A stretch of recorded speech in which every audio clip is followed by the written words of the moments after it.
Hi, I'm Jessica. She's Megan. Hi, Brittany. I'm Sarah. And my name's Becca. I'll be giving the speech today. Vaccines save lives. Did you know that majority of childhood vaccines are 90 to 99% effective when it comes to preventing diseases? It has been mentioned by World Health Organization that immunization currently prevents between 2 to 3 million deaths each year. A certain statistic is global measles deaths have actually decreased by 84%, which has been due to the advancement and increase of immunizations for measles. This is from the Immunization Partnership article. People will oftentimes say that they may still get the disease or that it may actually cause the disease. Perhaps this is not the case because reality is that it reduces the chances as well as lowers the severity of the effects that it may cause, or the disease and symptoms that it may cause. Side effects can occur with anything though. Whether that be from medicines or anything in life, there's always something that could happen. So unfortunately, we just have to take almost the greater of less evils. So I'm here to persuade you about why vaccinating your kids and yourself is so important and vital. To begin, not getting vaccinated is a serious problem in the US, as well as in other countries, usually more severe there. Vaccines save approximately 42,000 lives every year just in the US. This is also from the Immunizations Partnership. Something that's very shocking is that seatbelts are very important, but the statistic of the 42,000 lives being every year being saved from vaccines, that's 3 times more than seatbelts. So you can just see here like the effect it has and the impact it has in people's lives. This statistic was found from the U.S. Department of Transport, so I thought that was really interesting. Another vaccine that's pretty interesting is the HPV vaccination. By increasing 3-dose HPV vaccination coverage to 80%, an estimated additional 53,000 cases of cervical cancer could be prevented over the lifetime of those aged 12 and older. This is from the Centers for Disease Control and Prevention article. This shows that vaccinating can save and protect hundreds to thousands of young women. The huge factor is that women aren't completing the series of shots, so that it's not even being effective. For every year that increase in coverage are delayed, another 4,400 women will go on to develop cervical cancer. This is from the Immunization Partnership article, and it's just crazy that women will get this cervical cancer because they don't complete the 3 series. Because HPV, you get 1 shot, then you go back a couple months later, you get your 2nd shot, and then you go back a few months later and you get your last shot. And honestly, when we did our series, like me and my siblings, we didn't even go back to do it, and really we should have, because seeing the statistics of how likely it is to get cervical cancer as being 12 and older, that's crazy to me. So another statistic that's a very common cold is the flu. Less than half of the U.S. get the flu vaccine each year. Of course, they have to be over 6 months in age. Majority think that the flu is harmless, but in reality, it can actually be deadly, even in individuals who were once healthy. This is from the World Health Organization article.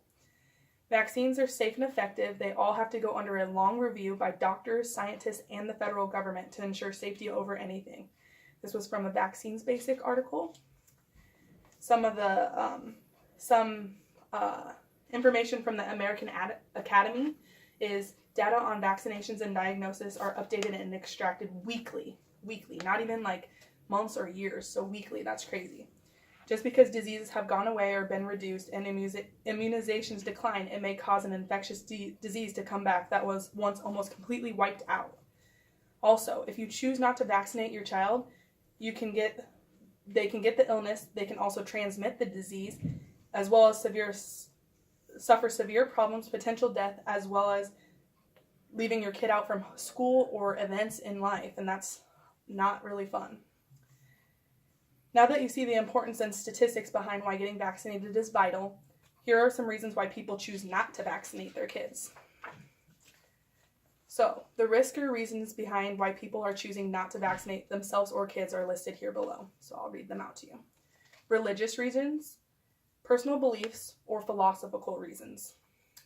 Religious reasons, only 4 states don't allow exemptions for this reason. It is a common reason not to vaccinate their kids due to religious things. I mean, I guess it's respectable because obviously everyone has their own religious beliefs, but it's kind of hard because seeing how safe and effective vaccines are, it's really important. So unfortunately, it's one of those things. Do you kind of say something to them? I mean, there's laws and requirements that kids need to do to go to school. So do they stay home or do they go with their gut instinct and stay with their religious beliefs? It's a tough call for them and everyone around them because they don't want, if that kid does get the disease because they decided not to get vaccinated, we don't want them transmitting it to other kids in school or other people around them. So it's just hard to say what's right or wrong there. Personal beliefs. Some parents believe that natural immunity is better for the kids compared to immunity from vaccinations. This was said from McKee, same as the one above, about the religious reasons why it's a common thing not to vaccinate.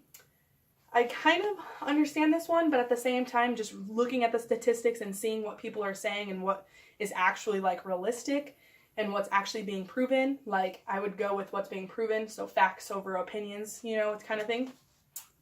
Lastly, philosophical reasons. People may feel like they should not put extra chemicals into their kids' bodies. They sometimes feel like if they contract the disease, they assume that it is easily treatable, which is not always the case. So that's why vaccines are so important. So it's not a huge outbreak of the disease or measles or chickenpox or whatever it could be. So everyone has a chart in their lap that I gave. This is the chart everyone is holding. This is our visual aid for today. So it's pre-vaccine era estimated annual morbidity in the U.S. So those numbers are extremely high. But when you look at the most recent of the U.S. cases in the U.S., it's literally like a lot of zeros.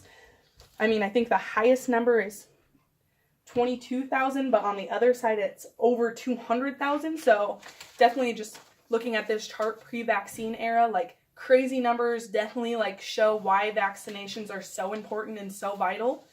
So I think this chart just alone clarifies why it's so important to get vaccinated and what it's preventing. Like some of these, it's mumps, hepatitis B, measles, hepatitis A, influenza, smallpox, tetanus, all these other things. So I will be giving you some advice and recommendations that will ensure that vaccinations are a priority. Parents should be educated about the importance of vaccinating their kids and themselves. This was stated from Ventola in the Immunization in the U.S. article. Also, they need to have knowledge that kids may not be allowed to go to school or, be staying home from events because of their illness or disease that they may catch because they didn't get vaccinated. And also, states have mandatory laws for vaccinations. A typical law is enforcing vaccination as a requirement to be allowed to enroll into the school system. So this is from Ornstein, he said that, but the thing about that is, so are you going to homeschool your kids? Are you going to keep them in or out? Or, you have to vaccinate them. When I was a kid, we got vaccinated. I never got any of the diseases. I think when I was 4, I got chickenpox, but now I won't get it, I guess. I don't know. But vaccines are important, and looking at the statistics like the cervical cancer for young women, that's really important. But so worldwide, children are being immunized more than ever before. Due to the importance, safety, and requirements, it is evident how important vaccinations are. Vaccines go through several tests and studies to be determined and proven safe as well as effective. People can see that vaccinations have reduced diseases, disabilities, and also death from different infectious and dangerous diseases. So overall, I feel like it's important to get vaccinated, and I hope you guys can see that and see why the reasonings, and I hope you have been persuaded throughout this speech. But if not, and you have further questions, you can always ask me, or also just look it up and see like diagrams and statistics of crazy numbers that you're going to be so shocked on. Thank you so much for listening. Hi, I'm Jessica. I'm Megan. I'm Brittany. And I'm Sarah.